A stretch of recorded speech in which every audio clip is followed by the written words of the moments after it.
update. The two board bills passed out of the Senate, both passed out unanimously. The cutoff for the bills to be heard and passed out of the House Appropriations Committee is next Monday.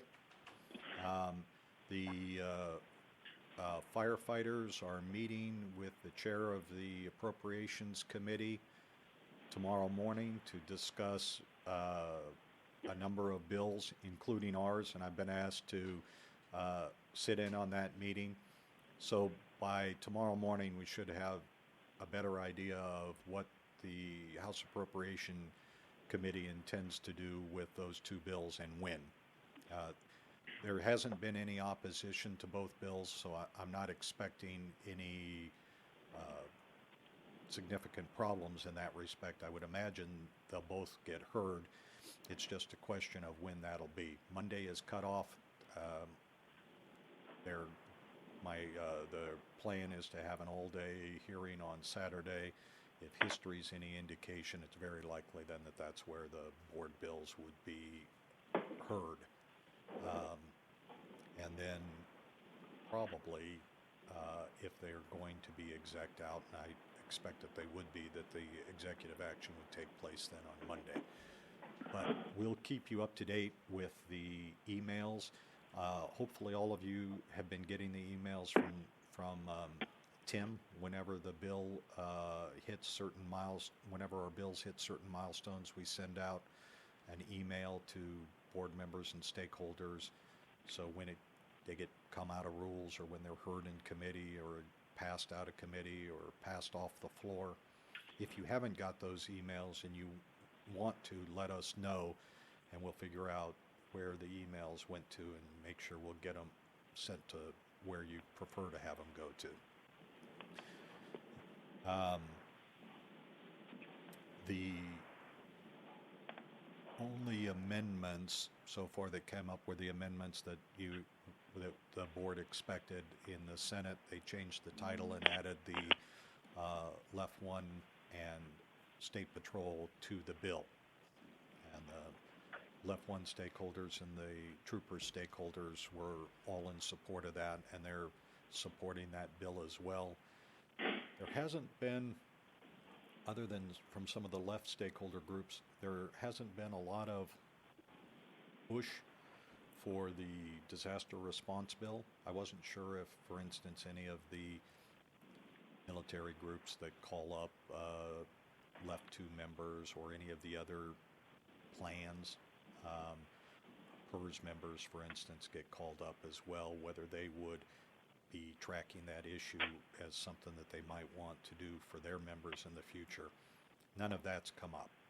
So the focus on that bill has been strictly LEOFF 2.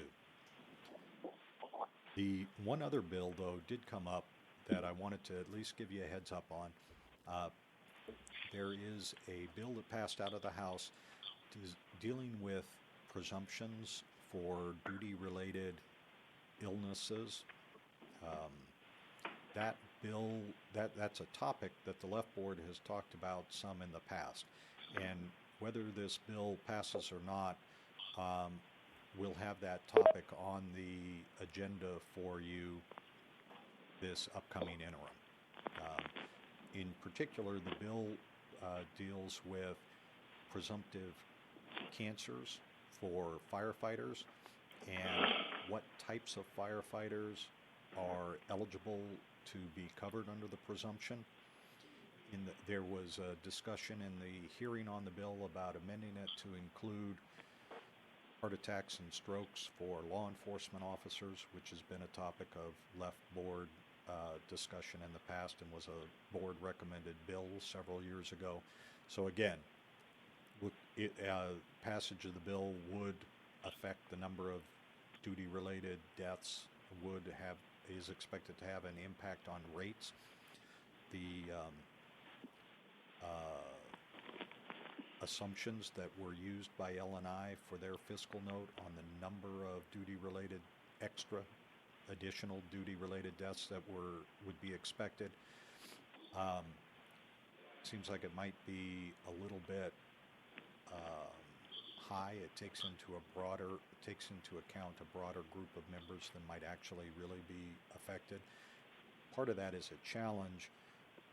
We don't have a good way right now in our data of identifying, for instance, which employees being reported to DRS as firefighters are firefighters who do EMT duties, or they're just pure EMTs.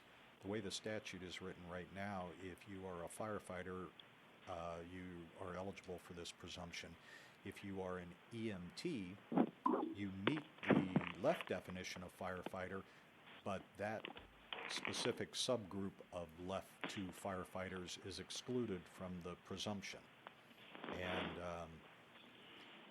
the bill that added EMTs to left 2 arose primarily out of the South King County Medic 1, and I think they have 60, 80 some guys, but it's unclear outside of that one employer how many pure EMTs there are. We know that there are some out there working for public hospital districts, but their membership in LEOFF right now is a topic of petition and appeal over at DRS. That's something we've talked about at the board in the past. They don't participate in PERS though, so even now, while that case is working through, nobody's exactly sure how many new employees that would add if the department's position is upheld that public hospital districts are districts with in the definition of LEOFF for LEOFF employer, and that EMTs employed by those districts are firefighters within the definition of firefighter, and therefore they should all be reported in LEOFF. But there is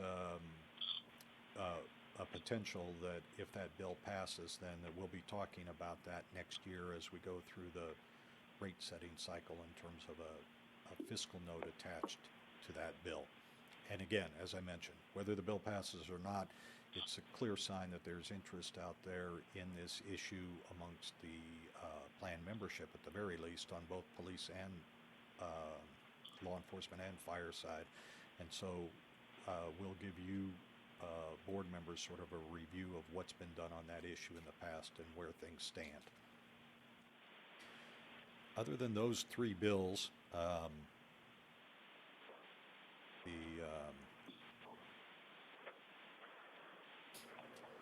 the other thing is the administrative update. Briefly, last month I spoke at the Washington State Council of Firefighters Legislative Conference, talked with them about the 2 board bills.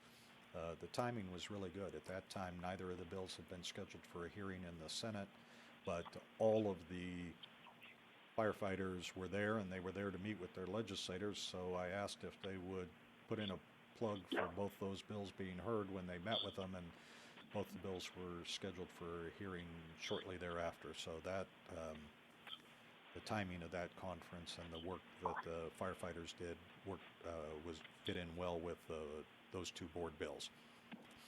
The other issue I wanted to briefly mention, the Department of Retirement Systems has been in the process of evaluating and prioritizing rulemaking. Not surprisingly, as especially those board members who've been around for the last 12 years, there's been a number of statutory changes in LEOFF 2 over the last 12 years. Rulemaking hasn't kept up with the pace of the statutory change. And so in a very cooperative move, the director of the Department of Retirement Systems suggested that it might be helpful if the board was willing to put together some draft rules, then that DRS could start moving through their process. And at least then the final rule will be up to DRS, and so everything's subject to change, but at least getting those drafts out and moving through the pipeline would help with the workload issue, and would also give us a chance to talk about the different policy issues that may or may not be impacted by rules. That is an extraordinary sign of cooperation. Nothing like that in the past. You know, relationships with state agency like DRS.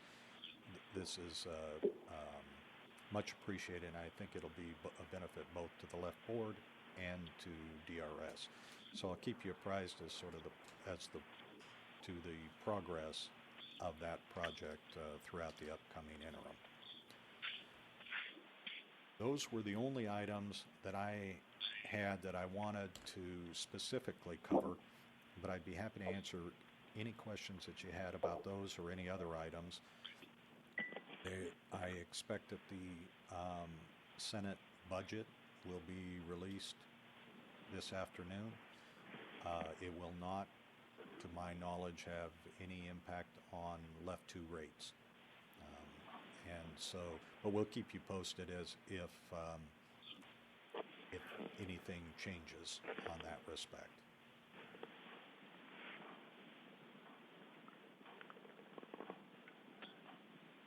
Well, Steve, I don't have any questions. This is Mark again. Yeah. But I think that opportunity for the rulemaking is an outstanding opportunity for us, for the board, and for you in particular to participate in drafting something like that and getting our preferences known and sort of, adding to the agendas. And it's an awesome opportunity. I think it's a great testament to the work that the board does and the cooperation and the relationships that we've built up over all these years. So that's great news. That's really, really interesting. I had the same response, and Marcy had very kind words to say about the board. She pointed out that Left 2 is the only plan that has a policy-setting board, and to the extent that rules affect policy, that providing a avenue for the board to have input into what the policy should be she thought it was appropriate, and it would provide benefits not only to Left 2 but to them. And it's a testament not only to us, thank you, Mark, but also I think to the attitude or the vision that they have over at DRS about interagency cooperation. Steve, Yeah. That's Paul, and I'm not sure that I understand what rules have in relationship to policies. Well, I'm not. Here's just a real life practical example. The board passed a bill a while back that said if you are catastrophically disabled in the line of duty, medical coverage for you and your family would be paid for out of the retirement fund. And then a question came up afterwards, well, what happens if at the time I retire I'm single, but then I get married after I retire? Can I add my spouse or not? That's something that the statute didn't specifically address, and so those are the kind of things then that would be covered under agency rulemaking. I see. Well, that sounds important to me. It is, and there are a lot of issues that, especially for individual members, like if you happen to be that member who got married after retirement, that's a big issue to you, even though thinking of it in the context of all the catastrophic retirees, bills, legislation almost never can cover every possible scenario, and most bills don't go down to the level of detail in terms of administration. So for instance, if you are trying to prove a catastrophic disability claim based on post-traumatic stress disorder, would it be appropriate to say that if you're trying to prove that case, then you need to have a diagnosis by a psychiatrist?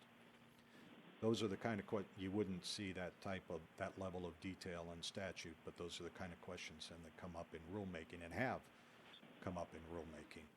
I see. I think we've identified a little over 20 different issues that have questions that have come up over the past 12 years related to board bills that could be clarified in rule. So Nice. I'll keep, you'll keep Ryan and Paul extra busy this interim. So it's actually a benefit for them and us then? Oh, yeah. That sounds like to me, yeah. Yeah, because from their perspective, trying to write a draft rule and then sending it over to us for review, which they have done, if we understand the initial policy, maybe goals better than they do. So, for instance, on the catastrophic disability retiree remarriage issue, was that contemplated?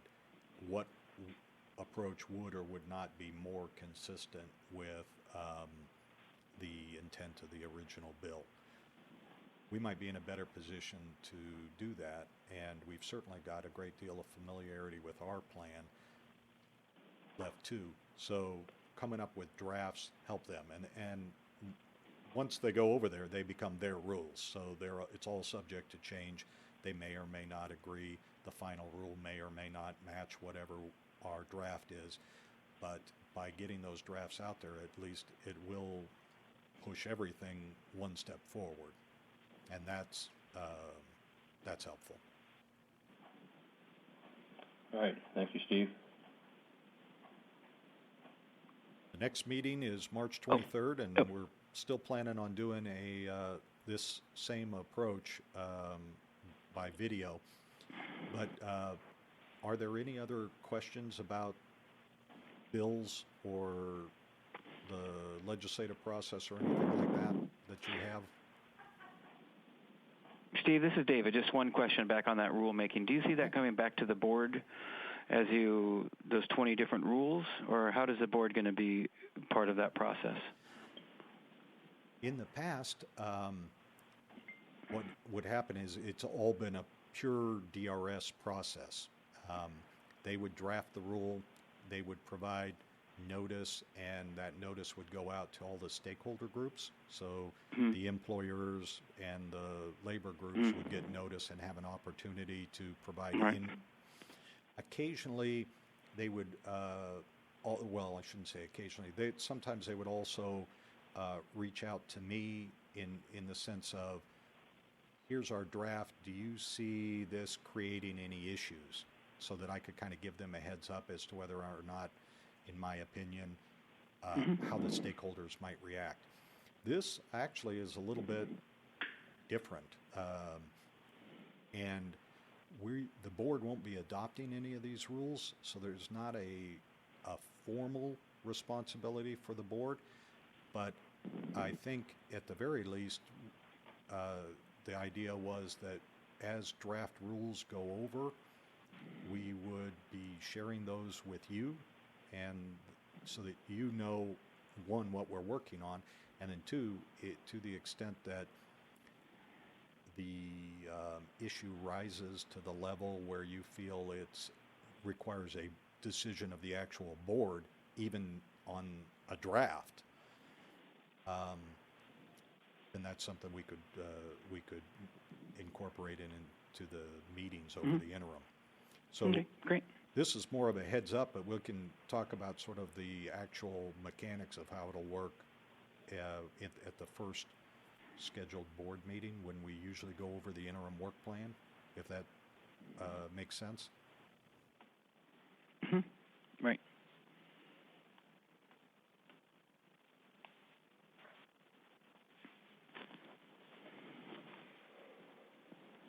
Steve, this is Jason.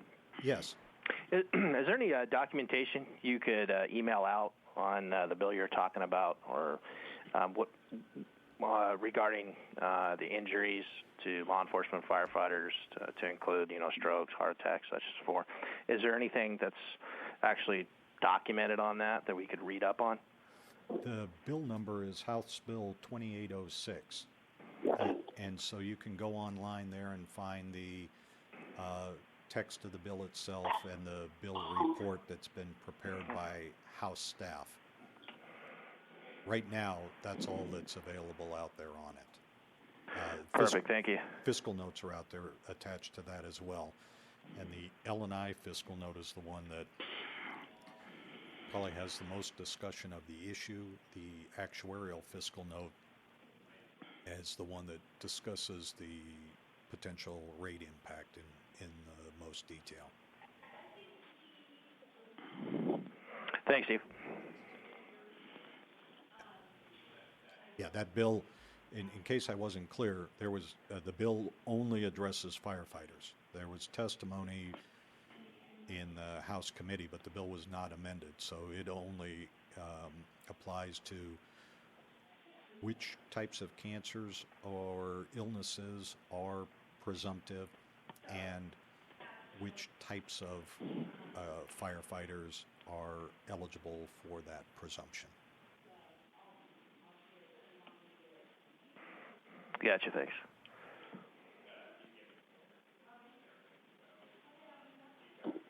Other questions? Yep. If things come up, you can, of course, as always, email or call, and we'll get on it. Let's see.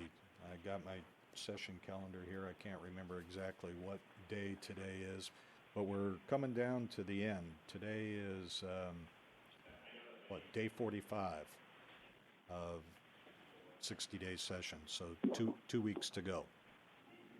And at this point in time, everybody is still projecting. You can correct me if you think I'm wrong, Representative Holy, but everybody's still projecting ending on time. Well, let's just say this about that. Bill Bryant's out there raising money and campaigning right now, and during session, Jay Inslee can't. That's always. I expect he's got a motivation to make sure this ends on time. There's a powerful incentive for everybody to end on time. This will be probably the most contested election cycle in a while, and that's saying a lot, and everybody's anxious to get going at it. The majority in the House and the majority in the Senate are both very close, and I haven't been tracking any of the polls. I don't know where things stand yet on the governor's race, but in any event, it will be, everybody is anxious to get out there and get at it, and as far as session goes, I think that bodes well for things ending on time. You may have to come back for a short special session later on and wrap some things up, but even that I don't know about. Well, I'm pathologically optimistic. I think the Cougs going to win the Rose Bowl, and it will actually get by without a special session. So.